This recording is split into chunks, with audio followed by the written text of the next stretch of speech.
This is Daily Gains. Welcome back. I'm Jeremy. And I'm Dave. It's time to get it in. Let's get going. James 1:24. For he who looks at himself and goes away and at once forgets what he was like. There it is. Contingency. Happy afternoon. So, do you remember what you looked like from this morning when you were brushing your teeth? If you're like me, do you remember what you think you looked like as you sort of looked in a foggy mirror this morning? I couldn't really see it because you weren't wearing your glasses and you're blind anyway, even with your glasses. Again, this is my premise, Dave. I think James is thinking about having heard his brother talk, and he's thinking about his own response of hearing these instructions, looking himself for a hot minute, and then walking away and not giving it any more thought. And he recognizes this is at least a sign that I went wrong. I had a choice to make here. My choice was, do I look intently and remember, or do I look intently and quickly forget?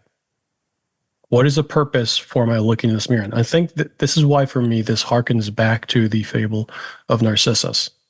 Narcissus was so enamored with his opinion of himself, with the image that he saw, that he wasn't willing to see any imperfections. He wasn't willing to do the hard work of either stepping away and coming back and looking again to see if it changed, or recognizing where there were blemishes.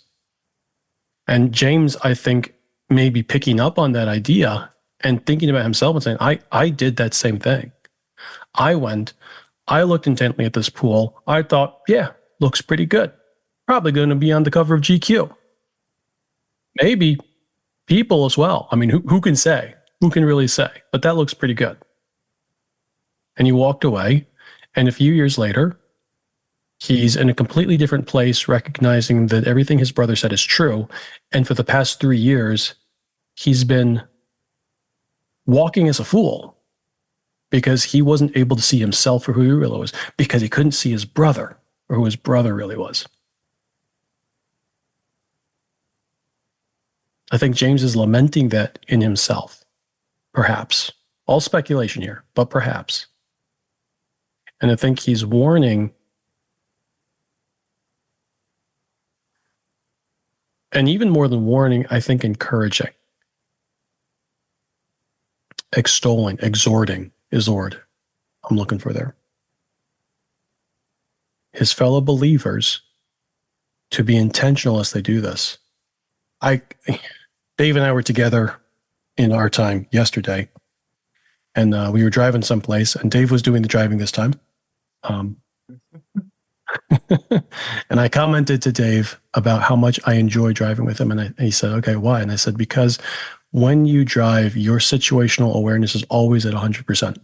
You're constantly aware of where all the other cars are, what they're doing, and what you're trying to do in the midst of them. So you don't wait for people to do what they're going to do. You're not basing your actions on what they've done. You're thinking now 3 and 4 and 5 and 6 moves ahead of them and saying, I want to be here to get there because of where all these people are. I'm going to do this. And you move intentionally, you move deliberately with communication, safely, smoothly. It reminds me of the term, I think it comes out of Spec Ops, I don't know, but slow is safe, safe is fast, something like that.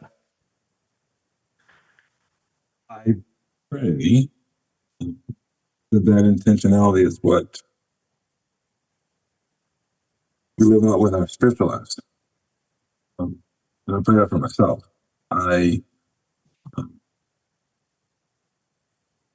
do it naturally for things in the flesh, and often will slack on things of the soul as well as the spirit. And I know, at least right now, I'm getting better about aligning all three, and so that it isn't the emotions or the things of the flesh that cause more responses, but it is more an alignment with an eternal perspective. Mm-hmm. And that's what I do. Like, even when you talk about driving, my main goal is to get there safely. It's not to get there faster. I'll be on time if I leave earlier, not if I rush. And so I'd rather leave earlier and get there early, um, knowing that I have driven intentionally with the mindset of keeping everyone safe, not just myself, but others. And so I don't, tailgate, I'm not blinking and flashing or anything. No, just, we'll get there when we get there, and God is in charge. And so there is an understanding. I'm not forgetting my limitation, just as I'm not forgetting who God is. And so it allows me to stay present in the moment as well, and not be fearful. I do believe, as I look at this verse, that is often what we forget when we look in the mirror. We see the image of God and then forget that He made us, and that He is good, and that we need to stay present with Him. I misquoted the statement. The statement, as I'm thinking about it, is slow is smooth, smooth is fast. And I've heard another version that says slow is smooth, smooth is safe, safe is fast. But it's the same idea.